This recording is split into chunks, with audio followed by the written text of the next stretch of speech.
Hello friends, welcome to the Cool Vedas, that's Vedas Cool. Today's story is from Sambhava Parva in Adi Parva.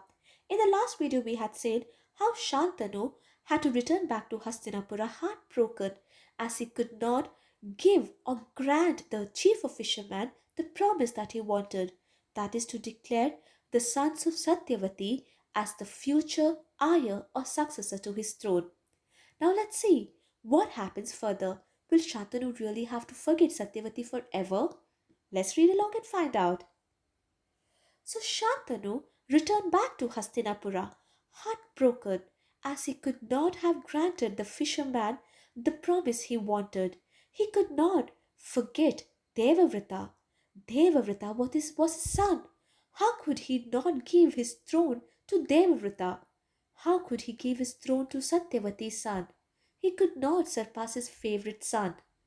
Shantanu, heartbroken, had been in his palace, gloomy and sad.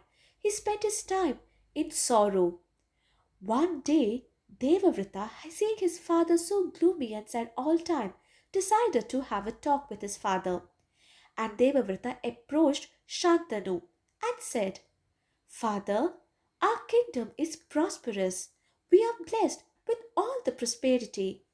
All the chiefs obey the commands that we give them. Then how is that you are grieving? You are so absorbed in your own thoughts that you're not even speaking to me a word in reply. You are not going out, nor are you going on horse rides.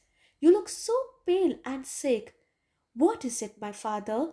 What is that that's eating you from inside? I want to help you, father. Please tell me. Please tell me your sorrow. Now, hearing this, Shantanu replied, My son, you are my favorite. I will tell you what is that's making me so sad. Oh, best of the Bharata race, you are the only scion of this a large Bharata race. You are so mighty and powerful. You are always engaged in sports, including all arms and weapons. But my son, I am always thinking of the instability of human life. I am thinking if any danger ever happens to you, then what will happen to this kingdom? What will happen to me? I will be sonless. You are my only son. The wise have told that the one with only one son is just like having no sons. It is true, my son. You, one person, is equal to 100 sons. It is not that I want to marry again. Don't think that way. But yet, I am very scared for our lineage, for our dynasty, for a great Bharata race. If ever anything happens to you, then who will take forward our Bharata race? This thought, this fear is eating me up from inside, my son. Now I have told you all that I am bothered about, that I am scared about. Now, hearing this, Devavrata was thinking. He started reflecting with himself. He was no fool. He was a man of great intelligence. He stood there and thought for a moment, and then he decided to go and meet the old minister in his court. He straightway went to this old minister who was always devoted to his father's welfare, and he asked the minister about the real reason why his father was so sad. And the good minister told Devavrata all about Shantanu beating the fisherman, and then also about what the fisherman's demand was. And hearing this, Devavrata, who only wanted to help his father and see his father's happy, soon called upon all the Kshatriya chiefs, and they together, that is Devavrata and the other Kshatriya chiefs together, went to the banks of Yamuna Nadi, and they all went and met the chief of the fishermen. The chief of the fishermen received Devavrata and the other kings with all respects and made sure that they were all comfortable. And then he spoke to Devavrata thus: O great mighty prince, I am so humbled by your presence here. You are the greatest, your power is great. But then I have something to tell you. Even if the bride's father was Indra himself, even then he would have to repent of rejecting such an exceedingly honorable and desirable proposal of marriage as the one your father proposed. But listen to me, O great prince. The great man of whose seed this beautiful maiden Satyavati was born is equal to you in virtue.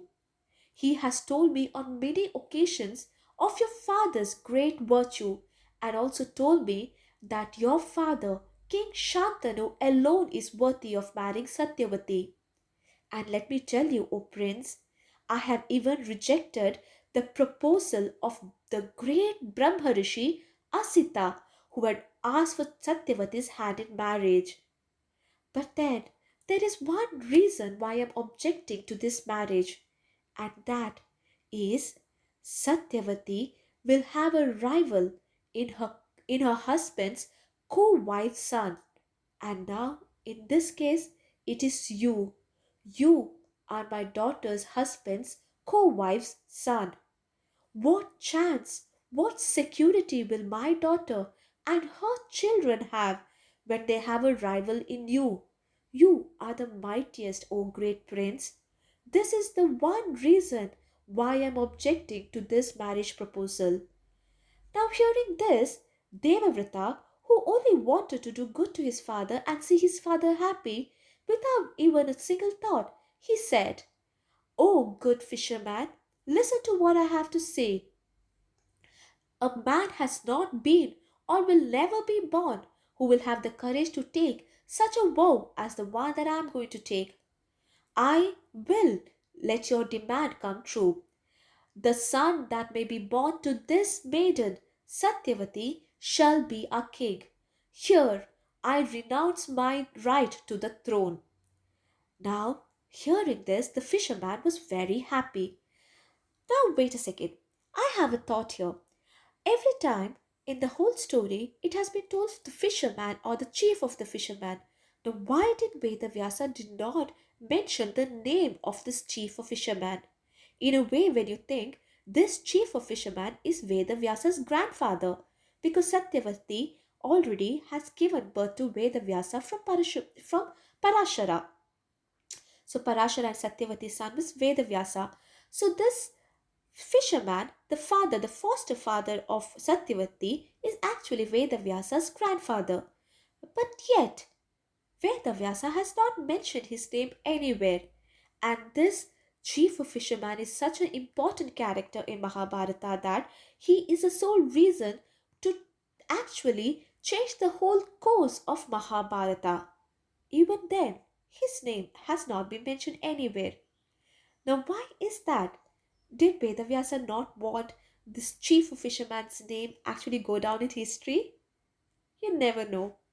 Anyway, for now, this chief of fisherman, hearing Devavrata renounce his throne, was very happy, but yet not satisfied. This loving father, who only wanted the best for his daughter, again asked Devavrata one thing. He said, "O mighty prince, I have one more demand. I know that you are devoted to truth. I know that you will never waver from your word. But then, what about the children that you will get? What if they do not respect your word? What if they do not keep the promise that you made right now? What then, O great prince?" Now, hearing this, Devavrata only had to say one thing. He said, "Oh, good man, listen to me. Listen to what I'm going to say in the presence of all these kings here." And Bhishma said, "Yea, kings, I have already renounced my right to the throne. Now I shall settle the matter of my children too. O fisherman, from this day I adopt the vow of Brahmacharya. If I die sonless, even then I shall attain the regions of heaven, as I am going to die without a child." Hearing this terrible vow taken by Devavrata, The hair on the fisherman's body stood on its edges. He had goosebumps, and he said, I bestow my daughter, I bestow my daughter. Hearing this, the Apsaras, the Devas, and the tribes of rishis began to pour down flowers from the heaven on the head of Devavrita, and they all in one voice exclaimed, This one is Bhishma, the terrible, the one who took the terrible vow. And from then on, Devavrita began to be called in the three worlds. He became famous in the three worlds as Bhishma.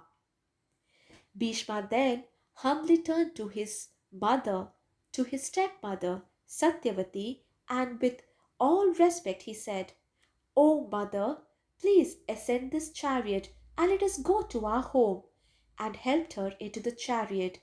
And once she was comfortable, he rode the chariot and took her to Hastinapura. And seeing Satyavati, Shantanu too was very happy, and he was informed of all that happened, of the terrible vow what Bhishma took too. And all the kings who were assembled there, who had actually went with Bhishma to the fisherman's hut, who came back now, they all applauded in one voice, and they all said together, He is really Bhishma, the terrible. Now Shantanu was very gratified with all this, and hearing the extraordinary achievements of his son, Shantanu gave Bhishma a boon. Shantanu said, O son, I give you a boon. Death shall never come to you as long as you desire to live. Truly, my son, death will approach you only having first obtained your permission. Hearing this, Bhishma humbly bowed in front of his father and accepted the boon. And soon Shantanu and Satyavati tied the knot under proper rituals, and they both lived in marital bliss. Now, will it be Satyavati's son who will take over Shantanu's throne? Is it Satyavati's son who is going to take forward Shantanu's lineage? Or has fate got different ideas? Let's find out. Please like, share, and subscribe our channel for more Mahabharata stories. Do not forget to press the bell icon. Thank you. Namaste.